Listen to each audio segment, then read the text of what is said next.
নমস্কার বন্ধুরা, পিউস কিচেনে আপনাদের সবাইকে স্বাগত। আজ আবার নিয়ে চলে এসেছি একটা নিরামিষ রেসিপি, ক্যাপসি পনির। ক্যাপসি পনির আপনারা যে কোনো পুজোর দিনে ফ্রাইড রাইস, রুটি, পরোটা, লুচি বা নানের সাথে খেতে পারেন। এটি খেতে দারুণ টেস্টি হয়। তো চলুন দেখে নেওয়া যাক কীভাবে বানাই ক্যাপসি পনির। ক্যাপসি পনির বানাতে আমাদের প্রথমে যেটা লাগছে সেটা হলো পনির। আমি এখানে 300 গ্রাম মতো পনির নিয়েছি আর নিয়েছি ক্যাপসিকাম। ক্যাপসিকামটা আমি চৌকো চৌকো করে কেটে নিয়েছি। তারপর কড়াইতে তেল দিয়ে আমি তেলটা গরম করে পনিরগুলো ভেজে নেব।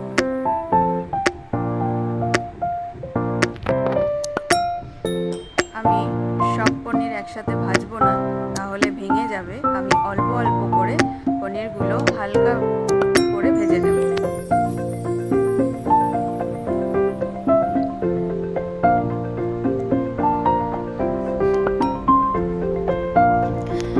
পনিরগুলো খুব বেশি ভাজার দরকার নেই, হালকা ভাব করে একটু ভেজে নেব।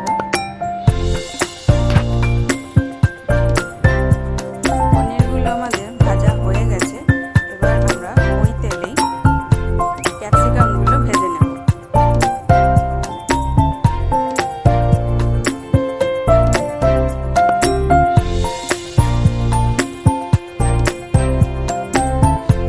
ক্যাপসিকামগুলো ভাজার সময় দিয়ে দেব সামান্য একটু লবণ আর দিয়ে দেব সামান্য একটু চিনি। নুন আর চিনি দিয়ে ক্যাপসিকামগুলো ভাজলে নুন মিষ্টির ব্যালেন্সটা ঠিক হয়।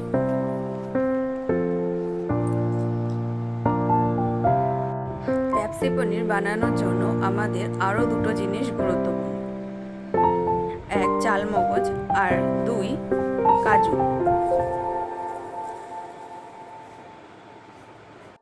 এবার আমি চালমগজ আর কাজুটা মিক্সারে দিয়ে শুকনো গুঁড়ো করে নেব। শুকনো ফার্স্টে গুঁড়িয়ে নিলে পেস্টটা ভালো হয়।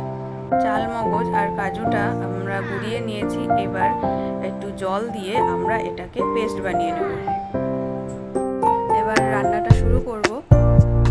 তার জন্য আমি নিয়েছি তেল, তাতে দুটো গরম মশলা, একটা দারচিনি আর সামান্য একটু গোটা জিরে ফোড়ন দিয়ে দেব। ফোড়নটা ভাজা হয়ে গেলে তারপর দিয়ে দেব 2 চামচ মতো আদা বাটা আর দেব 1/2 চামচ মতো হলুদ গুঁড়ো আর দেব 1/2 চামচ শুকনো লঙ্কা গুঁড়ো দিয়ে মশলাটা আমি ভালো করে কষিয়ে নেব।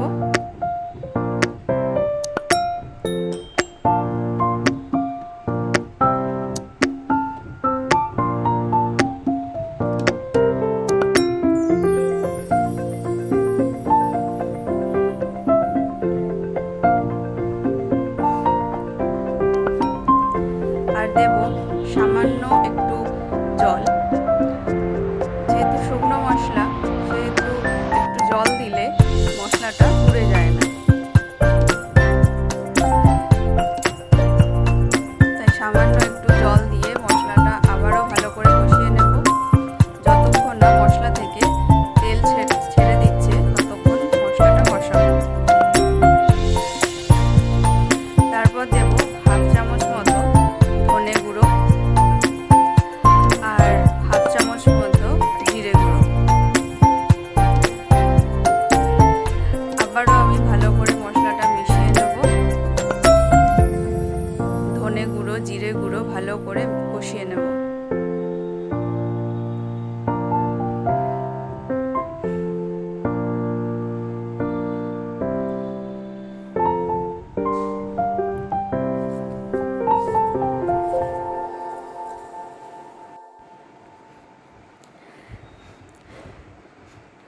তো দেখুন মশলাটা কষতে কষতে আমাদের কত সুন্দর মশলা থেকে তেল এবারে আমরা দিয়ে দেব চাল মগজ আর কাজু বাদামের যে পেস্টটা বানিয়েছিলাম সেই পেস্টটা। চাল মগজ আর কাজু বাদামের পেস্টটা দিয়ে ভালো করে অনবরত নাড়তে হবে, কারণ যেহেতু আমাদের কাজু বাদাম দেওয়া আছে সেহেতু তলা লেগে যাওয়ার একটা চান্স থাকে। তাই এটাকে ভালো করে অনবরত নাড়তে হবে।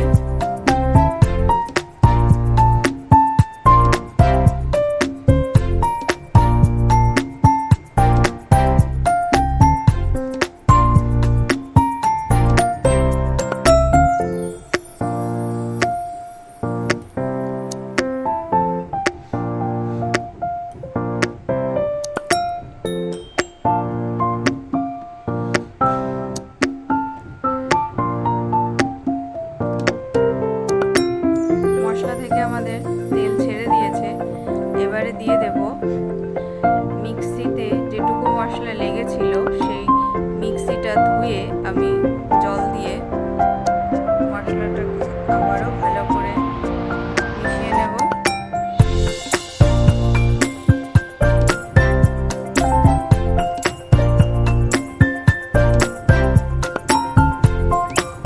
প্রথমে আমি অল্প পরিমাণে জল দেব, কারণ একেবারে অনেকটা জল দিয়ে দিলে মশলাটা দলা পাকিয়ে যাবে। তাই অল্প একটু জল দিয়ে ভালো করে মশলাটাকে আমি মিশিয়ে নেব। তারপর ফুটে গেলে আমি দিয়ে দেব 1 চামচ মতো নুন আর দেব 1 চামচ মতো চিনি।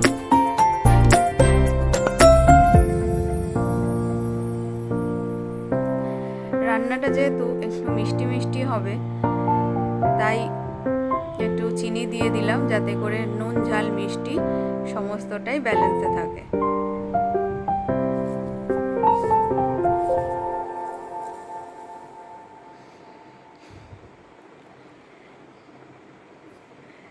দেখুন মশলাটা কষতে কষতে কত সুন্দর একটা কালার চলে এসছে। মশলা থেকে আবারও তেল ছেড়ে দিয়েছে। এবারে আমি দিয়ে দেব 1 চামচ মতো গরম মশলা গুঁড়ো,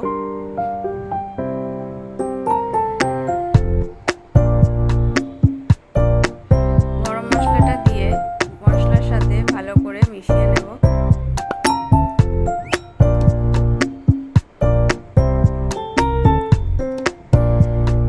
তারপর দিয়ে দেব পরিমাণ মতো জল। জলটা আপনারা আপনাদের পরিমাণ মতোই দিয়ে দেবেন, কারণ আপনারা কতটা গ্রেভি রাখবেন সেই পরিমাপ করে জল দেবেন।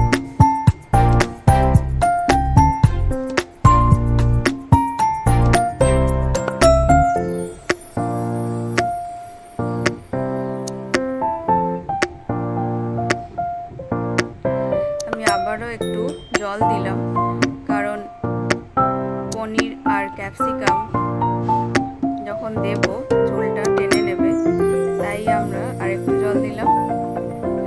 জলটা ফুটে গেলে তারপর আমি একে একে পনিরগুলো দিয়ে দেব। পনিরগুলো গ্রেভির সাথে ভালো করে মিশিয়ে নেব, যাতে করে পনিরের মধ্যে নুনটা ঢুকে যায়।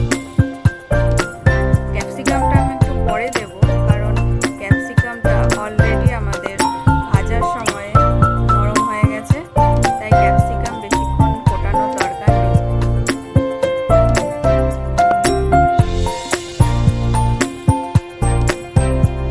ঝোলটা ফুটে গেলে তারপরে আমরা দিয়ে দেব ক্যাপসিকামটা। ক্যাপসিকামটা দিয়ে ভালো করে নেড়ে চেড়ে নেব।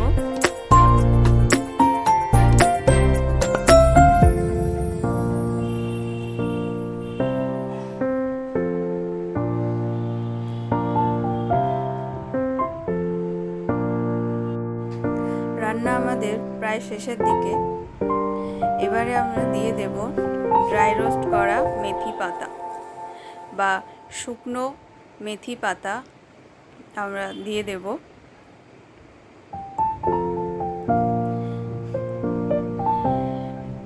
পনিরটা রেডি হয়ে গেলে তারপর সবার শেষে দিয়ে দেব 1 চামচ মতো ঘি।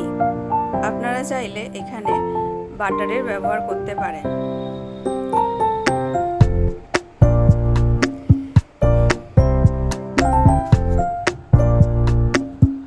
ঘিটা দিয়ে একটু নেড়েচেড়ে নিয়ে আমি নামিয়ে নেব। আমাদের রেডি হয়ে গেছে ক্যাপসি পনির। এবার আমরা নামিয়ে নেব কড়াই থেকে।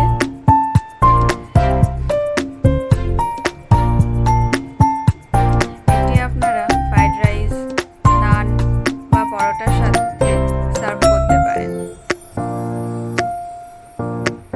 রান্নাটি ভালো লাগলে অবশ্যই লাইক, কমেন্ট, শেয়ার করবেন এবং আরও নতুন নতুন মজাদার রেসিপি পেতে আমার চ্যানেলটি অবশ্যই সাবস্ক্রাইব করে দেবেন। আর পাশে থাকা বেল আইকনটা প্রেস করে দেবেন, যাতে করে আমি কোনো রান্না শেয়ার করলে আপনারা চটজলদি রেসিপি দেখে নিতে পারেন।